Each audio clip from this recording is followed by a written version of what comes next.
Welcome to Beyond the Broadsheet, a podcast by the Lincoln County News. We are a community newspaper based in Mid-Coast, Maine, and we provide the most comprehensive, in-depth coverage available anywhere of the 18 towns and one plantation that make up Lincoln County. My name is Ali Juell, and I'm a reporter here at LCN covering the towns of Newcastle, Damariscotta, Whitefield, and Edgecombe. And my name is Christina Wallace. I'm also a reporter here at LCN covering the towns of Bristol, South Bristol, Bremen, and Noblesboro. And my name is Claire Taylor, and I'm a general assignment reporter here.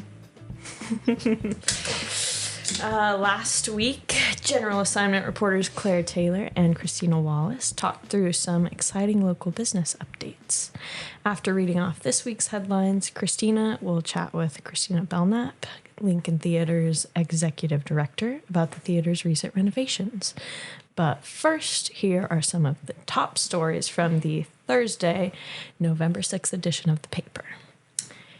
Even though it's, 1 week behind the times, we did cover Halloween events last Friday and also just, in the lead up to October 31st. So how were y'all's Halloween events? What were the highlights? They were really fun. Yeah. I feel like I got a good range of, I feel like I got to do a trick or treat in Damariscotta, which was really fun, very cute, lots of kids in costumes. And then I also got to go to the Opera House at Booth Bay Harbor and go to their potluck and scary stories event, which was very fun. So I feel like I kind of got an all ages kind of range of events. Totally. The potluck and scary stories sounds so much fun. It was really fun. It was, oh my gosh. Kevin Kiley, the director, the technical director there, just goes all out on the decor, and it's really fun. Oh, that's awesome. It's very cute. I got to go to South Bristol School's annual Halloween party, which is hosted by their 8th grade class to raise funds for their yearly trip to Washington, D.C. So they spend the whole week there, and they make it a super educational trip. And Lori Stiles, the principal of South Bristol Schools, said that the 8th grade class raised over $1,000. Wow. Yeah. So they did really good.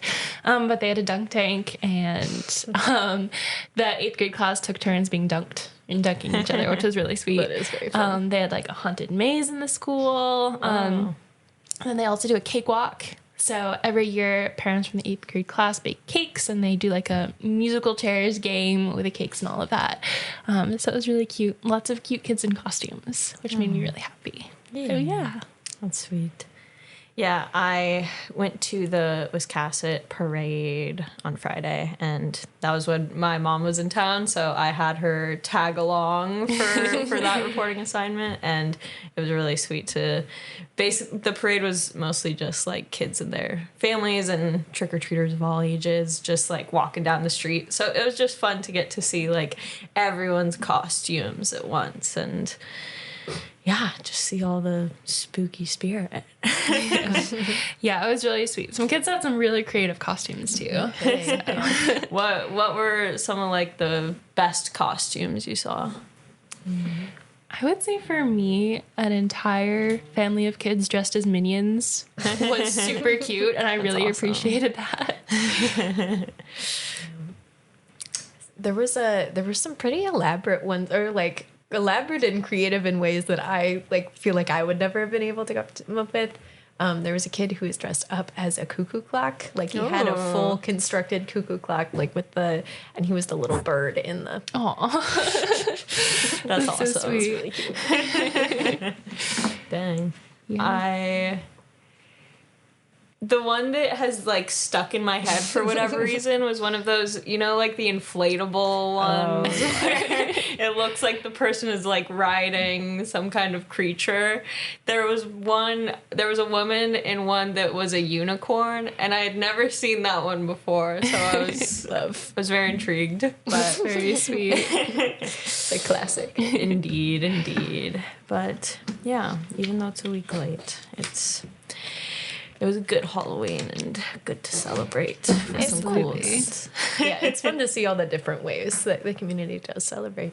Yeah, absolutely. 100%. Well, in other news.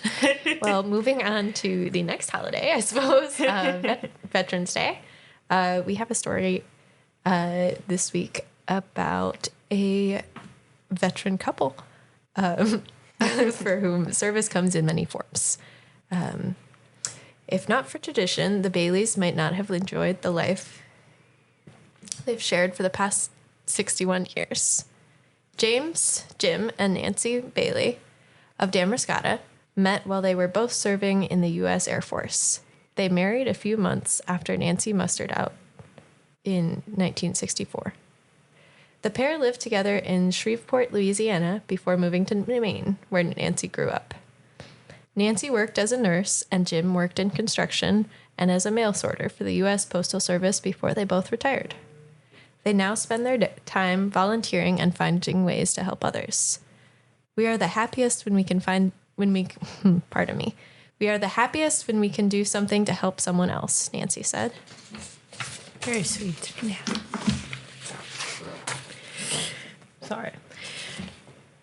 Okay. New owners of Edgecombe Christmas Tree Farm prepare for first holiday season.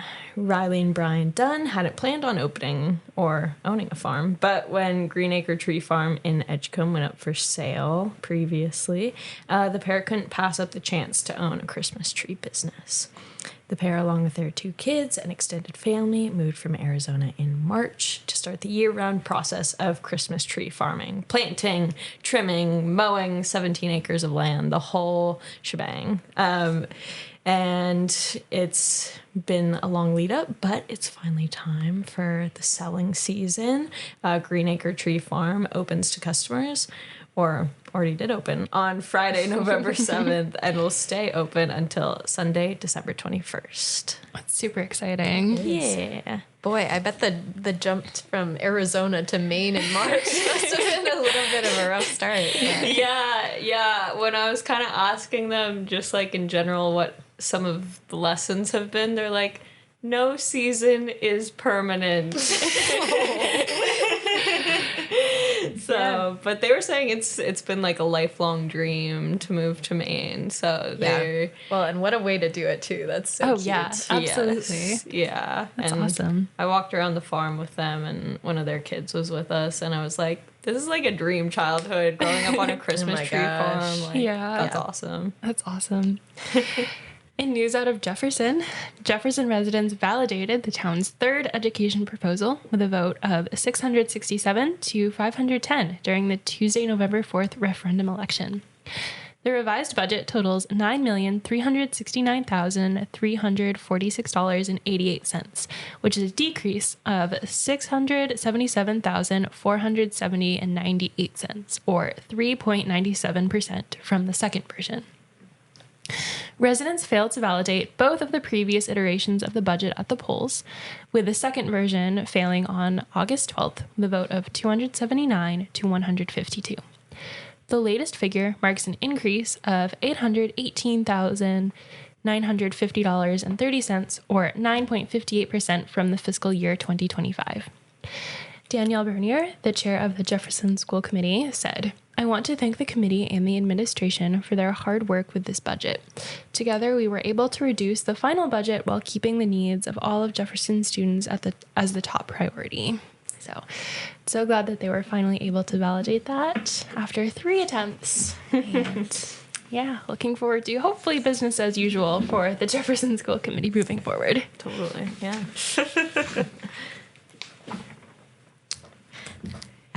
Well, I mentioned this earlier, but I did get to go to the potluck and storytelling event at the Opera House at Booth Bay Harbor. They lured guests in with tasty treats and chilling tales on the night of Wednesday, October 29th. With hanging skeletons, leering jack-o'-lanterns, and flickering candles, the Opera House was transformed. Amid the spooky scenery, guests enjoyed a potluck dinner. Readers took to the stage to tell every kind of spooky story, including Stephen King excerpts and eerie Reddit tales. Host Kevin Kiley of East Booth Bay said he hoped the event provided a place where people could enjoy Halloween and not feel like an outsider. That sounds like a really fun event. It was. It was a really lovely sense of community. Yeah. Love it. Did you bring something to the potluck? I did. I brought pumpkin chocolate chip muffins. Ooh, that sounds really good. Were they all gone by the time you left? We got to take a couple of them home, but it was like enough of them were gone that I felt good about myself. That's good. That's good. Perfect.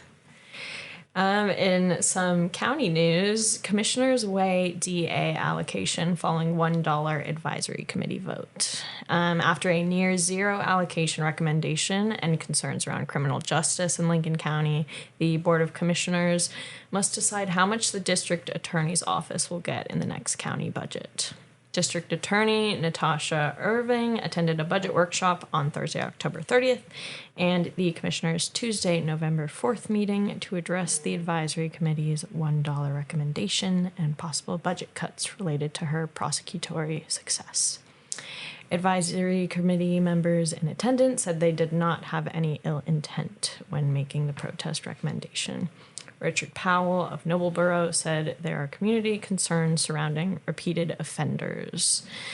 And during that meeting, the commissioners asked Irving to come to their Tuesday, November 4th meeting to discuss what was most critical from her office's budget. She went to the meeting and basically told them that, in her opinion, it's a no-frills budget ask of $519,000. And yeah, they said that they will work on determining where to go between the $1 recommendation and the $519,000 request. So we'll see what happens. I hope they can find some middle ground. Yes. Descendants and Dictators are spotlighted in Monhegan Artist's latest book. This is a story by Sarah Masters. Artist and author Asher Bryant, who is a part-time Monhegan resident, recently released a new book about visual artists working under oppressive regimes. In The Descendants Draftsman, Bryant primarily uses illustrations to tell the stories of real historical artists who suffered under authoritarian regimes in an imagined singular tale. The book features words and images on artists like Margot Frank, older sister of diarist Anne Frank, and Latvian-Russian painter Alexander Drevin. Even though the stories did not initially make him hopeful or happy, Bryant said he believes readers can take away hope from the book. Very cool. Yeah. Looking at some of the images that Sarah Masters included, it looks very beautiful. Yeah. And yeah, I love seeing words and images come together to create a tale like that. So, That's very cool. yeah. Wiscasset residents approve local referendum questions. So during the Tuesday, November 4th election, Wiscasset residents approved all 3 local ballot questions. On top of state measures, voters decided whether or not the town should appropriate up to $325,000 from the undesignated fund balance to secure a $4 million grant from the Environmental Protection Agency. The grant would be used for updates to wastewater infrastructure. Residents also said the town's solar and zoning regulations could be adjusted. So, yeah. All right. And in other news, our character of the county this week is Paul Mosley, who always wanted to be a builder.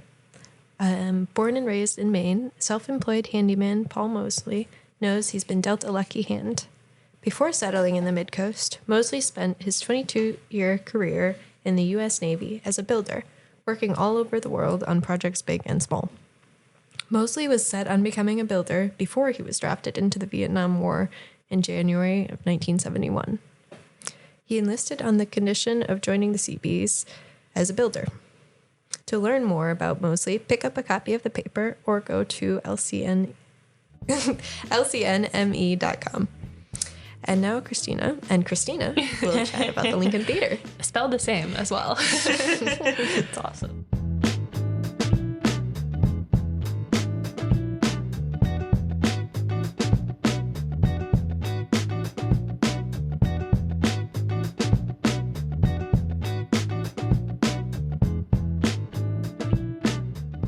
All right, and we are back. I am joined with Christina Belknap, who is the executive director from the Lincoln Theater. Christina, thank you so much for being here with me today. Hi, thank you so much for having me. I'm thrilled to be able to do this. I love talking about the theater.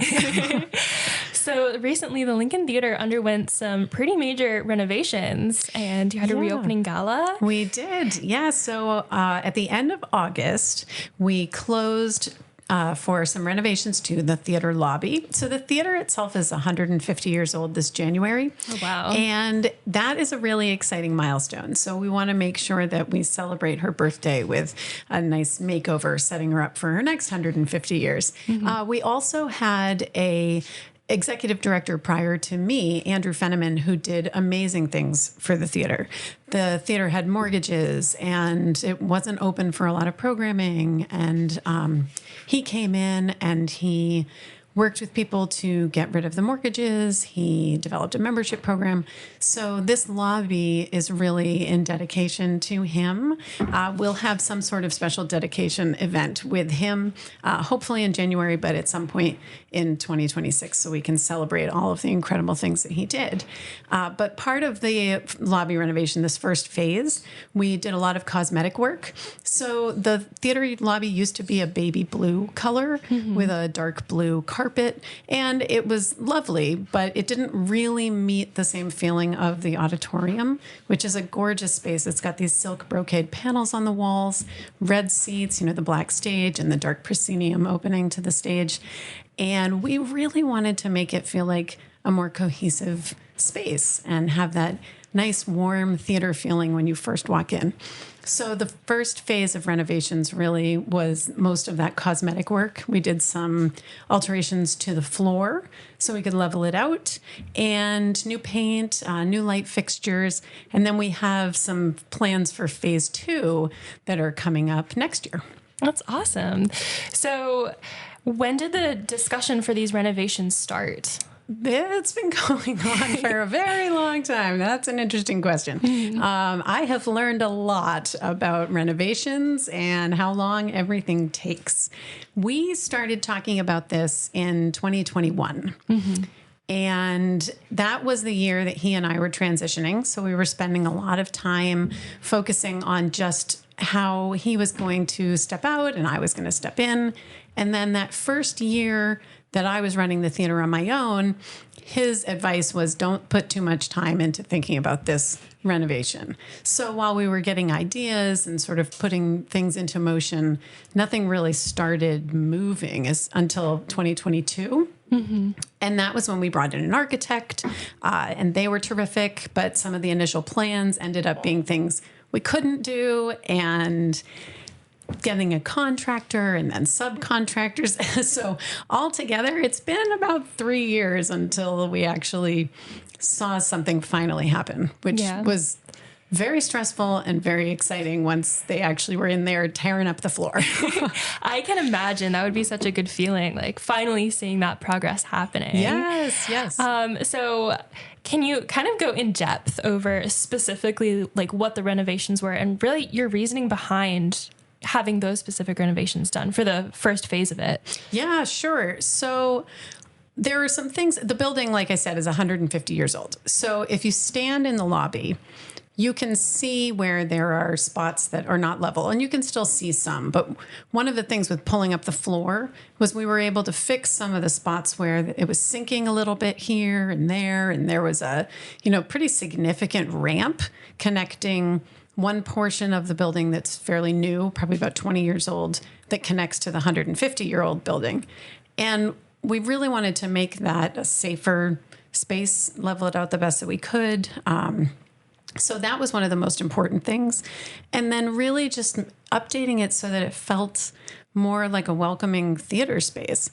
The second part of the renovation, which will involve more of this concessions area, that we're getting a new popcorn machine. It's not here yet, but it'll be, they keep telling me it's coming. Again, you hurry up and wait. That is a larger popcorn machine, and it's got more of a vintage look to it, which will be really nice. But we have events that are incredibly busy. I just left the theater. We had Classic Film Club, and it was the first one of the season. Last night, we had about 170 people, and this afternoon we had 150. Oh, wow. That's a lot of popcorn. Yeah.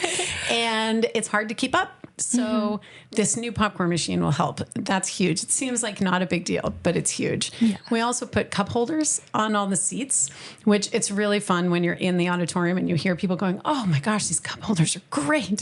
Because we used to have drinks kicked over everywhere. Again, doesn't seem like a big deal, but it's huge for us. And it's a really nice bonus for the patrons. We're also getting a self-serve refrigerator, which we're hoping will help speed things up for patrons so that they can grab their Coca-Cola while they're standing in line. They don't have to ask for it and wait for us to get it. We'll keep beer and wine behind the counter. We'll continue to be in charge of that. But it's going to be really nice, and it'll just have that newer look to it. New cabinets, and we've done a little bit of cosmetic work back there, but it's going to be nice. The concessions really could use some sprucing up. That's really exciting. So talk to me about the reopening gala that happened. Yeah, that was really fun. And thank you for coming. It was so nice to see you there. So we worked with Jim Drum from Drum & Drum Real Estate, who's wonderful. And he was so excited about this. So the two of us together, we came up with the plan for having these grand flowers. And his friend Charles Harris had, I think it was in 1928, I apologize if I'm getting the year wrong, Packard Speedster that they brought, which is this incredible car. And they had that parked out front. So as soon as when people arrived, the first thing they saw was this old antique car. Very cool. So then they came in and we had people dress up. People were dressed as, upstairs, kind of like the Crawley family, or downstairs, more like Mrs. Hughes. So we had a real variety of Downton Abbey-esque outfits. We had Prosecco to serve and, popcorn and snacks, of course. And then we had little treats, little brownies and cupcakes and things for people to eat. And everyone got to just mill around and visit and see the new space and enjoy being together again after we had been closed for 2 months. Yeah. It was really, really fun. Everyone had a great time. I still have people coming into the office telling me what a great time they had and how wonderful it was. So I think it means I have to throw another party soon. Of course. What was the reaction to the renovations that happened? Because the lobby looks completely different now. Yeah. It's been really positive, which is nice. It's a community where when you have something that has been the same for a really long time, it's hard when somebody comes in and changes it. But so far, what I've heard for feedback is that the lobby feels warmer and that it fits with the theater itself better. When you're in the space and you look out, it really just starts to feel all like a theater. And I think that's really, really nice. So far, so good. That's good. And you also had the return of the opera, the Met Live in HD, yes, which is exciting. How did that go? It was terrific. So it was a Bellini opera, and we had a pre-opera talk from Dr. Morton Actor, who has been with us doing that for a couple of decades, and he is fantastic. So we always have a number of people that come out to learn from him. And the opera itself, we had over 100 people there, which was great because it was an encore. I didn't know if anyone would really come or if they would have seen it already. But, people love the theater. I think they waited so that they could see it with us, which is really special. It's nice to know we have that community support. Yeah, absolutely. And that's one of the things I noticed the most when I was there is just like the community rallying around the theater and how big of a part the theater plays here in Damariscotta. Yeah, is incredible. I was talking to our friends and neighbors at King Ider's Pub, and they said that they had been really busy for lunch. And I went, oh yeah, that's because we reopened. And I think that, the theater brings people to the community. They shop in the stores. They eat at the restaurants. We try to give back not just to the people in town, but, to all the businesses. We all help each other thrive. And one of the reasons why Damariscotta is such an amazing place is because we're so lucky to have all of these things. Amazing restaurants, the cutest little shops where you can buy pretty much anything for yourself or for a gift. And then you can swing over to the theater and see a show. I mean, it's perfect. You don't find places like that in rural Maine. So it's really, it's a lovely place to be. Yeah, that's incredible. So can you talk to me a little bit about your upcoming season at the theater? Yes. So this time of year is when we really kick things things off. So we just started, like I said, the Classic Film Club, and that is 6 movies. So it spans 6 months. And we have a guest who comes up to speak. She's a historian, Jeannie McDonald from Portsmouth, New Hampshire. She does an introduction, and then she sticks around after to answer some questions. So we just started that. That gets us through the winter. We also have the opera. We have National Theatre Live, which is recorded theatre from London that then they get to show around the country. And those performances are amazing. I'm also really excited because they just have released open captions for those, which they never had before. Yeah. And we have a lot of people that want to be able to hear or be able to read the words on the screen. And it's nice that we can offer that now. So I'm excited about that. I'm working on the next season of Talking Art in Maine. That is, we bring artists from around the state who have had an impact on just art and the impact that it's had, not just in Maine necessarily, but around the country. So we bring people in and we sometimes hang their work in the lobby if we're able to get it. And they have a nice conversation with Emily Sabino, who's our host of Talking Art in Maine. It's a free event, so it brings in another variety of people. We're working on a live Christmas show. So that's the best Christmas pageant ever. It's mostly children that are in it, which is really fun. They're working really hard and they're adorable, and it's going to be great. And tickets for that are $10, and 50% of all the proceeds will go to help the Ecumenical Food Pantry in Newcastle. So that's another way that we can give back at the holidays. And then in January, we've got the big birthday. So we'll have a big party, I'm hoping. I've got to put the details together on that. To be continued. And then we've got a lot of ideas for programming. I've been talking to a gentleman who does silent film accompaniment. So we're talking about maybe doing a 3 or 4 part series for that. Doing a celebration of Hollywood through the years, maybe through the decades. I'd like patrons to get a chance to vote on what they'd like to watch, which I think would be fun. Getting more speaker series in. You know, there's so many incredible people in the community that have a lot to share with everybody, whether it's they've written a book or they are working for another nonprofit or, they have some sort of scientific knowledge that the rest of us don't know. There are really great opportunities to bring people in, have more free events. Yeah. That's it never exciting. ends. There's always something. And for the screening of Downton Abbey that you had, for those who aren't aware, theater goers received a free ticket if they came in costume, which was super exciting. So do you think you could do anything like that with the old Hollywood style? Yeah, well, we're talking about doing days where we kind of do a throwback to the old prices. So back then, things were pocket change, which now I think we'll make everything $1 because I don't really want to be dealing with nickels and dimes. That's a lot. But I think we'll have times where we show a historical film and have historical prices or try to do more free events. Jim Drum at Drum and Drum Real Estate had sponsored those tickets. So if we can find more community businesses or community members who want to help make things like that possible, that's always great. But yeah, it'll be a year of, lots of different ways to just celebrate the incredible history of the theater and the community too. There are a lot of organizations that are having birthdays. I know Skidomfa is celebrating an anniversary. I wish I could remember what year it was, but I can't. But there are a lot. And then of course the country is 250. So there's a lot going on. Yeah, there is a lot going on coming up. Yeah.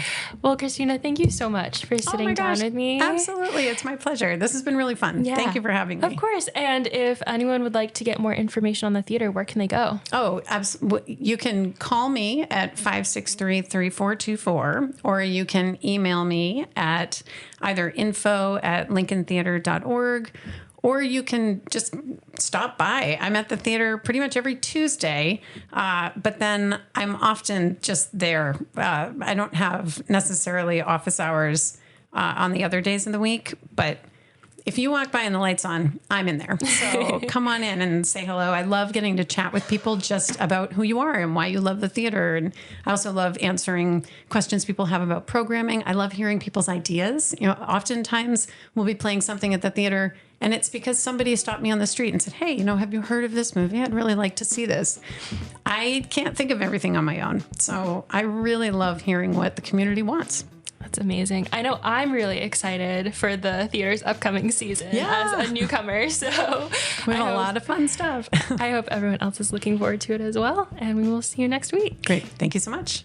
Thank you for listening to Beyond the Broadsheet, a podcast by the Lincoln County News. This podcast is produced by Lucas McNelly and Maya Zewert. Tyler Davis of Tyality Productions provides production support. Our theme music is by Stu Mahan and LCN Associate Editor / Bassist Sherwood Olin. The Lincoln County News hits newsstands across the county every Wednesday afternoon. And you can also access our work online at lcnme.com. If you have a question, comment, or suggestion, please email us at info@lcnme.com. As always, we're grateful for the support of our readers and listeners in Lincoln County and beyond. It's been great catching up today, and we'll talk with you again soon.